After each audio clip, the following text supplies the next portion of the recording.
to our service of worship this morning. It is my prayer that as we gather together, we will be filled with Spirit and be empowered to move forward as servants of Jesus. There are a couple of announcements that I need to bring to your attention.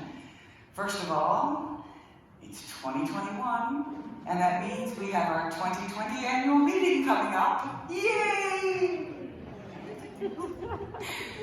The meeting itself won't be until February, but if you are responsible for writing a report for the annual report, please have that into the office by January 20th. And then we can have everything ready to send out to folks. So please, if you are responsible for a report, make sure that gets into Tracy as soon as possible, but certainly before the 20th. Also, coming up on, oh no, and I've got the dates mixed up again. February 29th? January 29th. On January 29th, we are doing a soup takeout. There are six different kinds of soup. Orders need to be pre-ordered. Orders need to be in by January the 15th. Do we have a list of soups? We have Apple squash. We have cauliflower and sweet potato. Cauliflower and sweet potato. We have pea soup. Pea soup. We have cabbage roll soup. Cabbage roll soup. Corn chowder. Corn chowder. And turkey and rice. Whew. Sounds great. Sounds delicious. Orders can be placed with Anne or Linda Bennett, and $10. So Linda's not here, but probably if you've got your emails, I think their phone numbers went out to you on the email. So please think about that and get your orders in. And 4 biscuits with each. There's, pardon? 4 biscuits with each. 4 biscuits with each. Oh, 4 biscuits with each. Okay. Yes. And the money's going towards the furnace. And money raised for this goes towards our furnace project, because we are going to have to do something about our furnace 2 years ago. So Don is keeping it on life support systems for us as we speak. I think there's something about MacGyver happening at this stage of things. Yeah. Okay. Are there any other announcements? I'd like to welcome James and thank him for his ministry of music today. And friends, just remember as we sing this morning, you're invited to sing softly. Keep that mask up over your nose and under your chin as you do so, please. At the dawn of time, the earth was without form and void. An energy swept across the great expanse of the universe, and the creative force began to work. Light and dark, sun and moon, skies and seas, mountains and valleys all began to take shape. From the soil of creation emerged the four-legged, the two-legged, and the winged ones. Those that live in the water and on the land and in the skies. Each strand of creation intricately woven into a mosaic of great beauty and wonder.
itself tells a story of light and dark, of calm and unrest, of safety and danger.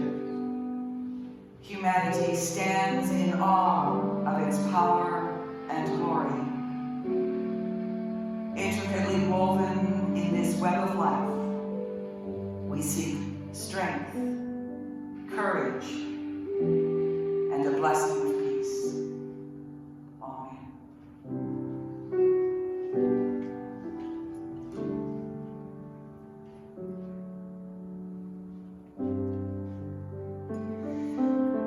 From the very beginning, from the first breath that we drew, we have been a people of curiosity, seeking insight, wisdom, knowledge.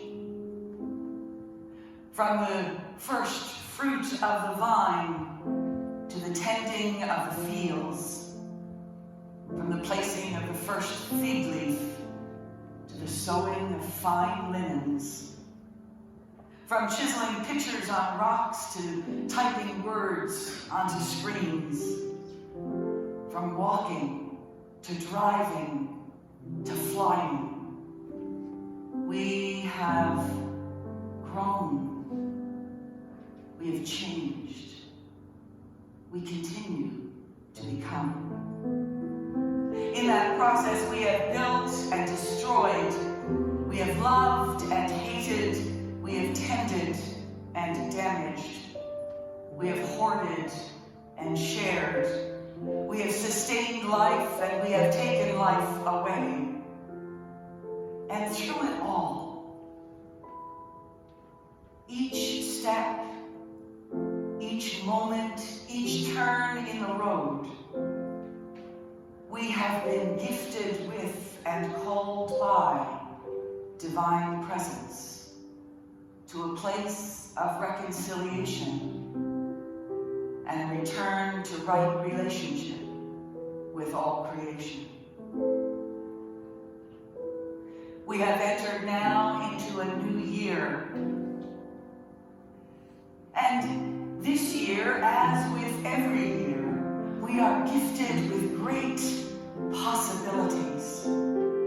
Things that lie just beyond the horizon, pages that are blank, waiting to be written upon. The slate before us is empty. I wonder, how will we tend our days? Where will our creative energy rest? And what can and will take shape in our midst? These are questions that I ponder. Perhaps you do too. We wait, we wonder, and we open ourselves. Ultimately, we have no map before us. All we have is spirit as it weaves in and through and among us, calling us always to move and become.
throughout the ages, the ancients have provided us with moments of insight, with wisdom, and always they have risen up among us as those who would offer us a voice of challenge. A challenge to become all that we have been created to be. On a night so long ago, the birth cries of a child brought light into the midst of darkness. And in that moment set into motion a revolution of love. And the child grew in wisdom and in truth. And in an answer to a sacred call, he said yes to love and justice. He said yes to healing and hope. He said yes to a new way of life. One day, he felt that call, that urge that took him to the water's edge, where he listened to the words of John.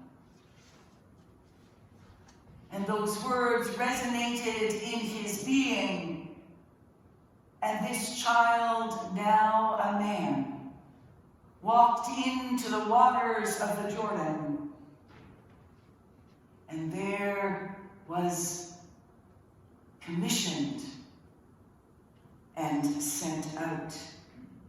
He rose from those waters, and it is said that the heavens declared, "This is my beloved, in whom I am well pleased." And so it was that a journey began, a journey that would bring light and life and love to so many, and discomfort and challenge and blame to so many others. Jesus walked out into the marketplace, and he opened up his arms wide and said, "Come to me, all you who are weary and heavy laden, and I will give you rest." He said, "Come, taste and see the goodness of creation." And his words and his actions touched people at the core of their being. And in his ministry and in his mission, in his walking, he laid out a path and invited folks to follow. For it was a path that would lead to something new and amazing and wonderful. A new world order, a better way. And it is to this journey that each one of us is called. We too have been chosen, claimed, and sent out into a world in need, desperately in need of hope, of light, of healing, of justice, of restoration, of peace. We only need to look around at some of the events of this past week to know the truth of that. Places where there is great violence and uprising, discomfort, injustice. And we are called to be voices in the midst of that.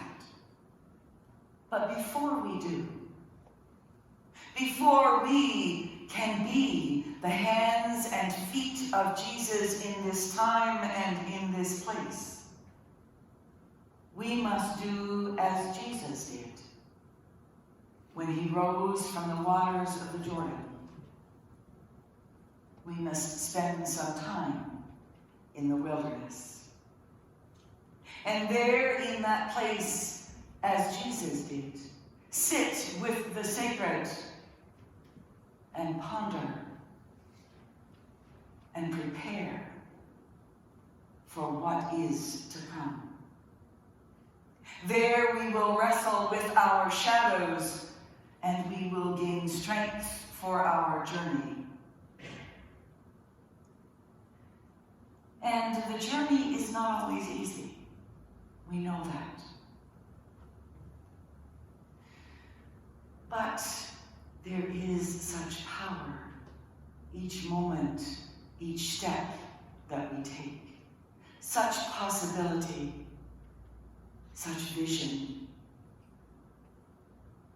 In a book called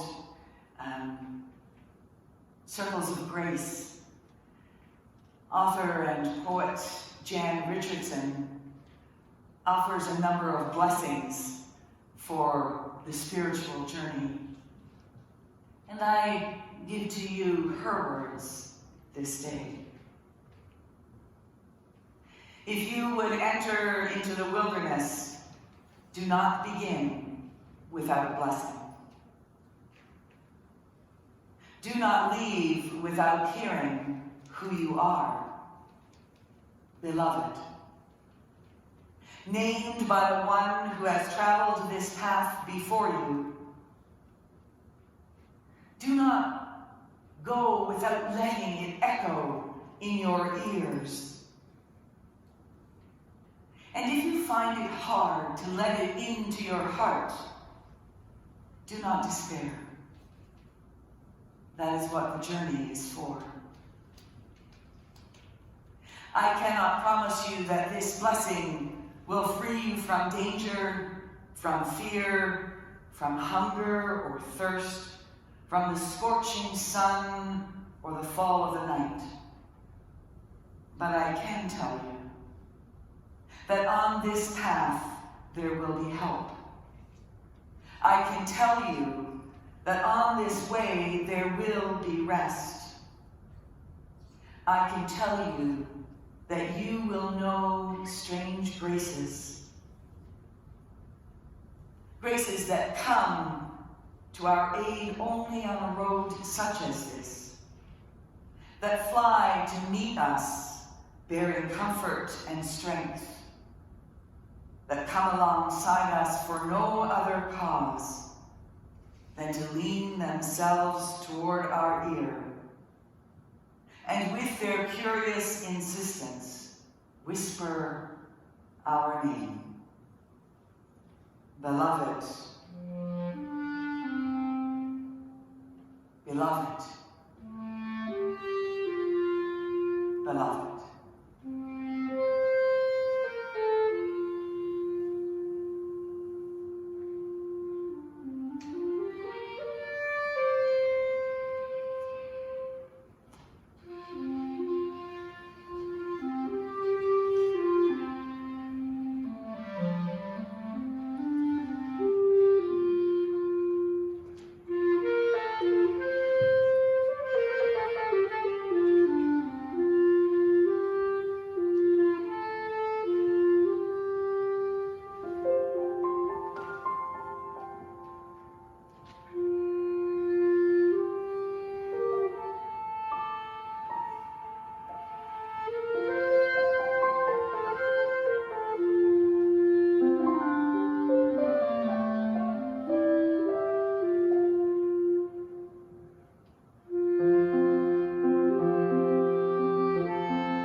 It has been shared in many places by many people that as we emerge from our time of discernment, as we ready ourselves to be the hands and feet of Jesus, we are gifted and blessed by Spirit.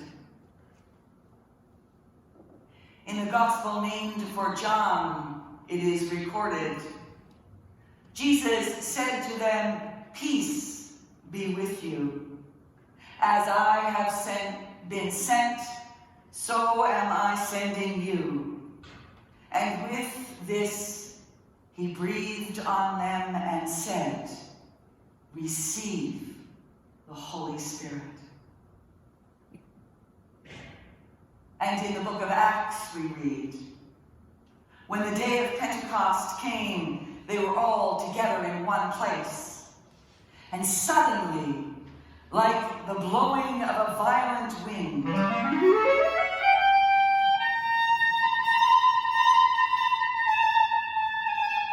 the Spirit came and filled the whole house where they were sitting. They saw what seemed to be tongues of fire, separated, and then come to rest on each of them. And they were filled with the Holy Spirit, and each of them heard in their own tongue as the Spirit enabled them.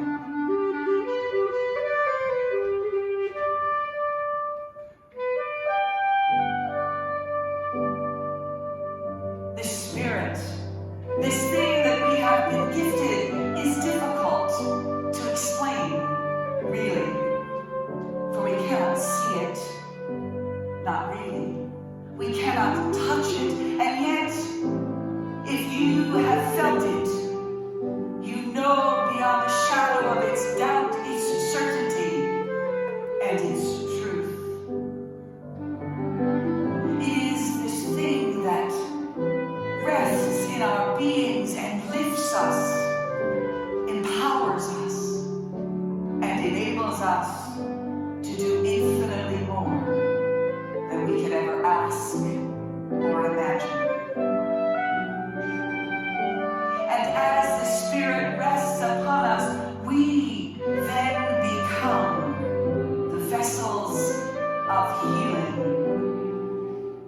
the voices of truth, the seekers of justice, and the bringers of love.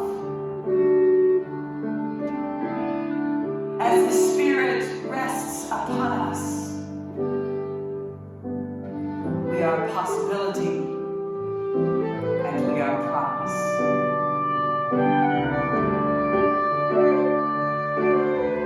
My spirit sings, and this I know. My every need is filled. My soul finds rest, my mind is clear. The ground of life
Before we prepare to leave this place, just a reminder that we exit through this door here, or if you have mobility issues, you can exit through this door here.